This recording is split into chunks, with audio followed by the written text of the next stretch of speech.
जय भवानी। सनातन संस्कृति के साथ साथ अन्य संस्कृतियों में भी माला पहनने और माला पर मंत्रों के जप का विधान है।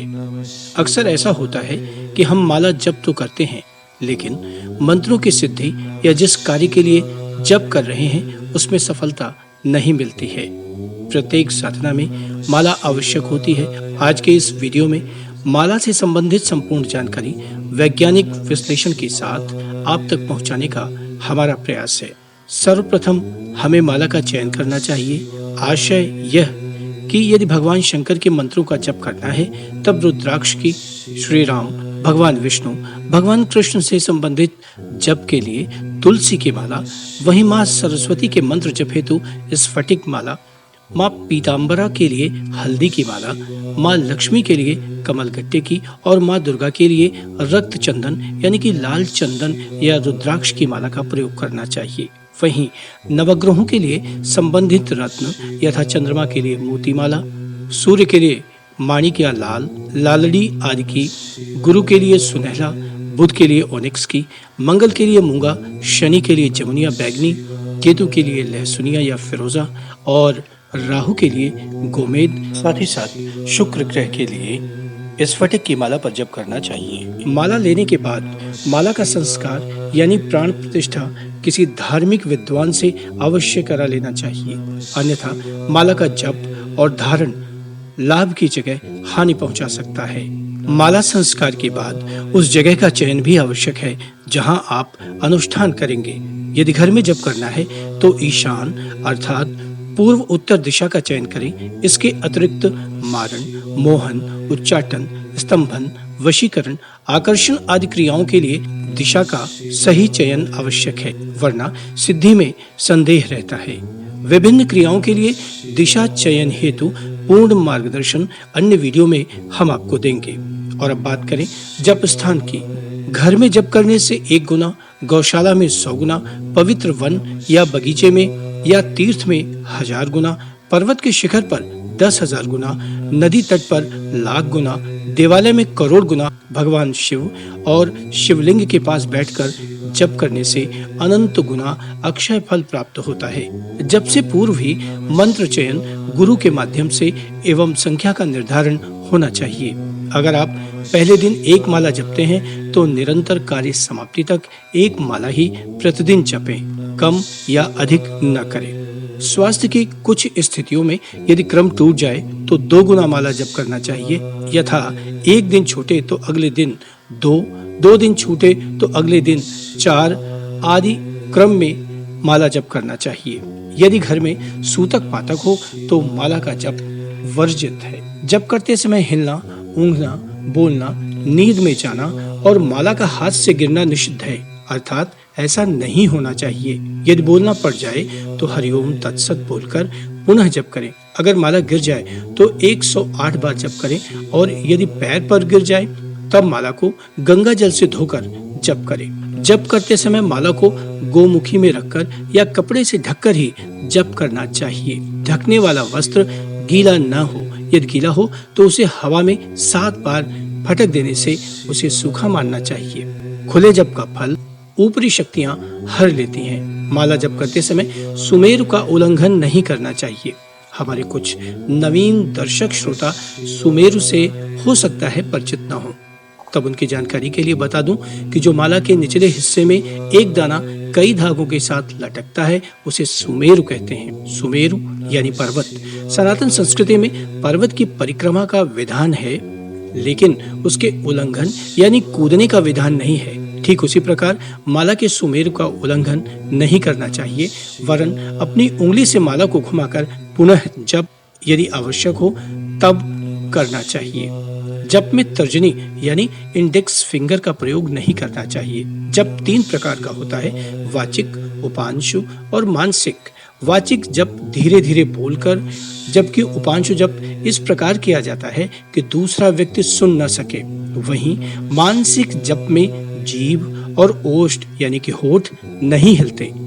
इनमें वाचिक से श्रेष्ठ उपांशु और उपांशु से श्रेष्ठ मानसिक जप है। विभिन्न सिद्धियों हेतु माला के मनकों की संख्या भी अलग रहती है। 15 मनकों की माला उच्चाटन, स्तंभन एवं वशीकरण के लिए, 25 मनकों की माला अभिचार के लिए, वहीं 27 मनकों की माला शारीरिक स्वस्थता के लिए और मोक्ष के लिए, 30 दानों की माला धन प्राप्ति के लिए, 54 मनकों की माला प्रिय व्यक्ति की प्राप्ति के लिए यानी आकर्षण हेतु, 100 मनकों की माला मोक्ष प्राप्ति के लिए और 108 मनकों की माला सभी मनोरथ, सभी कार्यों के लिए सर्वश्रेष्ठ होती है। 108 दानों या मनके की माला ही सर्वश्रेष्ठ क्यों होती है, इसके पीछे भी वैज्ञानिक तथ्य छिपे हैं जिन्हें हम आपको बता रहे हैं। ज्योतिष विज्ञान ने संपूर्ण ब्रह्मांड को 12 भागों में विभाजित किया है, जिन्हें हम सरल भाषा में राशियां कहते हैं। संपूर्ण ब्रह्मांड का संचालन मुख्य 9 ग्रहों के माध्यम से होता है, यानी 12 राशियां, और 9 ग्रहों के गुणों का गुणन यानी मल्टीप्लिकेशन करने पर 108 की संख्या आती है। जैसा कि आप सब परिचित हैं कि चंद्रमा की 16 कलाएं होती हैं, किंतु सूर्य की 2,16,000 कलाएं होती हैं। इन्हें 2 भागों यानी उत्तरायण और दक्षिणायन के नाम से जानते हैं। अब 2,16,000 को 2 से भाग देने पर उत्तरायण और दक्षिणायन, तब यह संख्या 1,08,000 की प्राप्त होगी। ज्योतिषी गणना में सरलता के लिए बाद के 3 शून्यों को नहीं लिया जाता, जिससे 108 की संख्या प्राप्त होती है। ज्योतिष शास्त्र में 27 नक्षत्र होते हैं और प्रत्येक नक्षत्र के 4 चरण होते हैं। यदि इन्हें मल्टीप्लाई किया जाए तो यह संख्या भी 108 की होती है। सूर्य का व्यास पृथ्वी के व्यास से 108 गुना अधिक है। चंद्रमा और धरती की दूरी 108 गुना है। वहीं चंद्रमा और धरती के व्यास में 108 गुना का अंतर है। योग चूड़ामणि और योग शास्त्र में वर्णित है कि हमारे शरीर में 114 योग चक्र हैं और 72,000 नाड़ियां। इनमें से 112 हमारे शरीर में स्थित हैं और 2 बाहर। 112 में से 4 स्वतः जागृत हैं और शेष 108 को ही जागृत करना होता है, जिससे परमात्मा से जुड़ाव हो सके। अब 108 को जागृत करने के लिए 24 घंटे हैं, जिसमें से 12 घंटे आपकी दिनचर्या हेतु और शेष 12 घंटे ईश्वर स्मरण हेतु। यहाँ 24 घंटों में हम 21,600 बार सांस लेते हैं, यानी 12 घंटे में 10,800 बार सांस लेते हैं। अब यदि अंतिम 2 शून्य हटा दें तब यह संख्या भी 108 हो जाएगी। इसलिए जप के लिए 108 मनकों की माला लेनी चाहिए। विशेष अनुष्ठान में यह बदल सकती है। कभी कभी समस्या होती है कि जप के लिए माला नहीं है और जब भी करना है तब हम अपनी उंगलियों पर गिनती शुरू कर देते हैं। क्या यह ठीक है? हाँ, यह ठीक है, लेकिन उंगलियों पर जप का एक निश्चित क्रम है। अगर उस क्रम से जप हो तब फलदायक, अन्यथा हानिकारक। अब आपको उंगलियों पर जपने का क्रम बताते हैं। इस क्रम को करमाला क्रम कहते हैं। सबसे पहले जप केवल दाहिने हाथ के माध्यम से करना है। आप सब जानते हैं कि प्रत्येक उंगली में 3 भाग अर्थात पूर्वे होते हैं और हाथ में 5 उंगलियां होती हैं।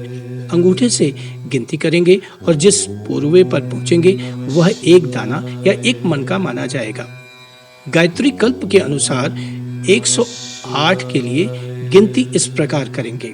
दाहिने हाथ की अनामिका यानी रिंग फिंगर के बीच वाले पूर्वे यानी भाग को 1, उसके नीचे 2, फिर तर्जनी लिटिल फिंगर पर सबसे नीचे 3, बीच में 4, सबसे ऊपर 5, फिर अनामिका के ऊपरी भाग को 6, मध्यमा के ऊपरी भाग को 7, उसके बाद तर्जनी यानी इंडेक्स फिंगर पर ऊपरी भाग पर 8, तर्जनी के बीच यानी मध्य में 9 और तर्जनी के मूल में 10 की संख्या के साथ जप होगा। मिडिल फिंगर के 2 भाग खाली रहेंगे, जिन्हें सुमेरु कहते हैं, जैसा कि वास्तविक माला में होता है। इसके अलावा करमाला से जप करते समय नाखून का स्पर्श नहीं होना चाहिए। साथ ही उंगलियों के भाग को बांटने वाली रेखा पर भी जप नहीं करना चाहिए, इससे जप निष्फल हो जाता है। 10-10 के 10 क्रम करने से 100 संख्या पूरी हो जाएगी। अब शेष 8 मंत्र के लिए करमाला का क्रम इस प्रकार होगा।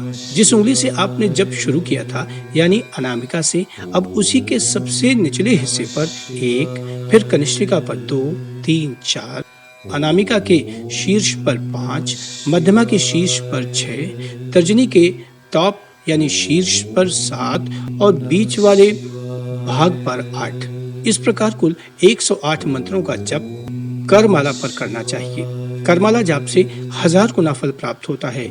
हमारे हाथों में देवताओं, ऋषियों, ब्रह्मा, लक्ष्मी आदि का वास होता है, अतः करमाला जाप से भी लाभ मिलता है।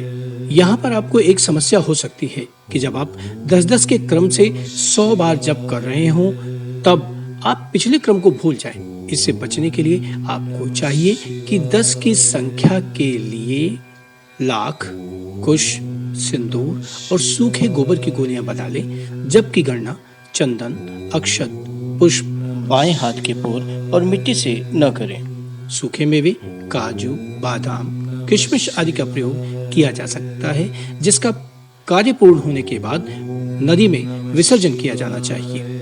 करमाला से जप करते समय प्रातःकाल हाथों को उत्तान अर्थात ऊपर की ओर करके, सायंकाल नीचे की तरफ करके और मध्याह्न यानी कि दोपहर में सीधा करके जप करना चाहिए। अंत में जिस स्थान पर जप किया जाता है उस स्थान की मृतिका यानी मिट्टी को जप के बाद माथे पर तिलक की भांति लगाना चाहिए, अन्यथा जप का फल आपको नहीं मिलेगा।